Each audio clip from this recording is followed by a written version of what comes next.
Hey there everybody, LEGO just dropped their August 2024 sets a few days ago, and so I just thought it'd be fun to do a quick video of my top 10 sets that I am looking forward to getting my hands on out of this release. So let's dive right in. At number 10, I have the Minecraft crafting table. I think this is a really cool design. I love that it's a display piece and has all the little, Minecraft biomes built in. I really picked this one as a shout out to my daughter, Sammy, my nephew, Teddy, and my niece, Gwynny. They're all huge into Minecraft and also into LEGO, and I'm sure they're going to be really excited to see this set and to hopefully build it. You can see it's got about 1,200 pieces for $90, so it's a pretty good piece to price value overall, and it'll make a fun display piece. At number 9, I have the Desert Skiff and Sarlacc Pit from Return of the Jedi. There's a few things that I like about this. I mean, one, there's been a few versions of this set. I've never been able to get my hands on one before, so I just would really like to have a Sarlacc Pit and Skiff in my collection. But I love the minifigures that are coming with this. The classic Boba Fett minifigure is just awesome, and everybody should have one of those in their collection, especially with the arm paint. You can see the Han Solo coming out of Carbon Freeze is relatively unique. We've got a new hairpiece on the Luke Skywalker. Solid Chewbacca design is still around. And then all of the Lando Calrissian figures are relatively rare. Not to mention the 25-year anniversary 9 Nub just really rounds this out. It is a little expensive for 558 pieces to the $80. That's a little bit high on the price per piece count, but overall this is still going to be one that I want in my collection. Moving on to number 8, we have the Jedi Bob Starfighter. Now, this is actually kind of a piece of LEGO history. This was a 2002 set that introduced this LEGO Bob character. So you can see this version is still with the classic paint, and it comes with the Admiral Akbar Trooper. I unfortunately did not have the 2002 version, so I'd love to have this little piece of LEGO Star Wars history in my collection. At number 7, I have the Batpod and the construction figure.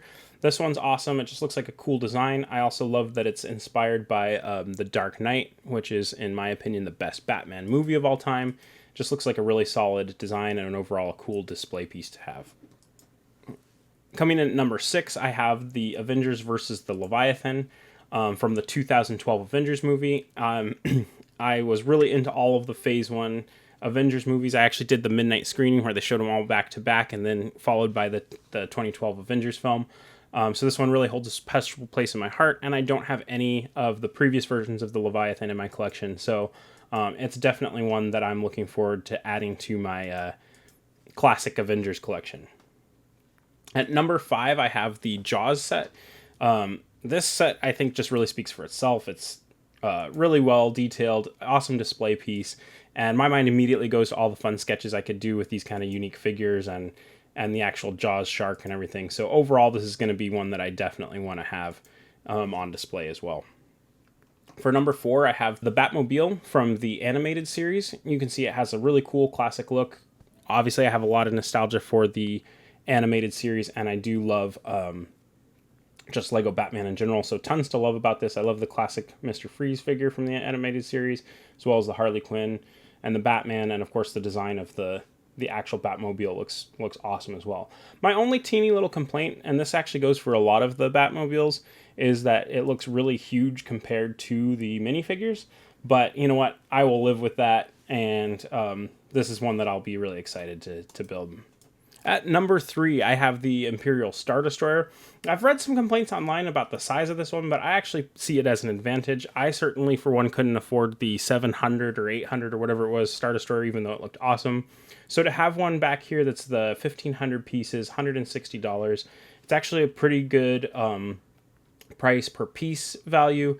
You can see it also comes with a ton of cool figures. We have the Darth Vader, some Imperial officers.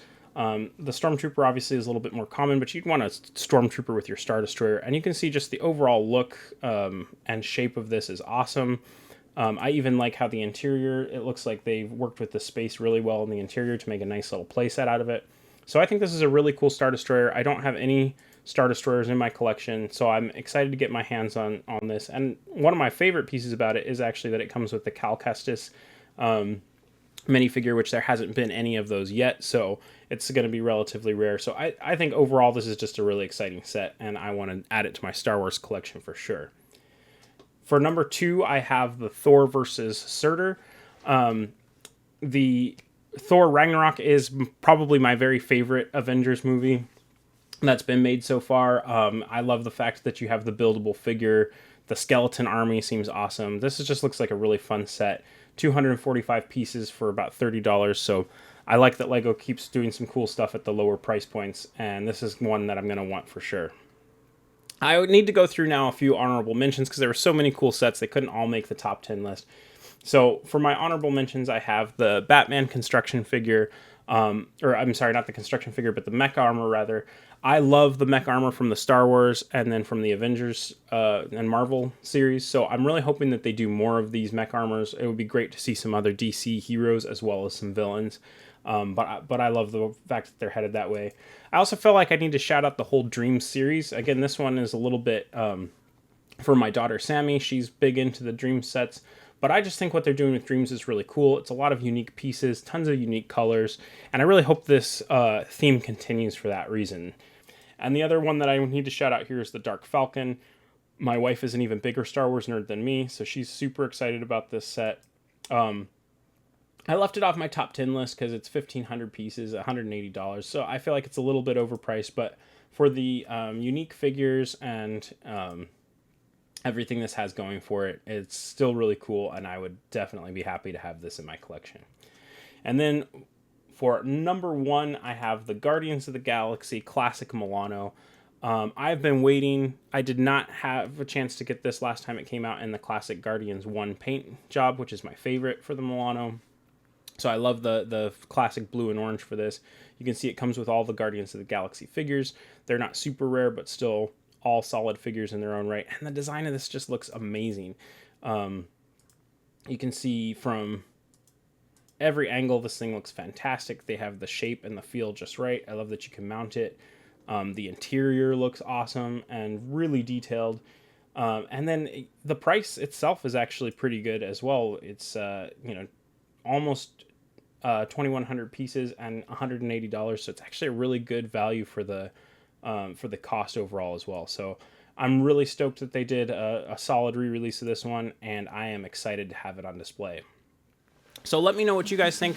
What set are you most excited about getting your hands on out of this new drop? If you did enjoy this video, please don't forget to go ahead and like, comment, subscribe, and of course turn on notifications so you can see all my other updates like this. Thanks for watching, and we'll talk to you soon.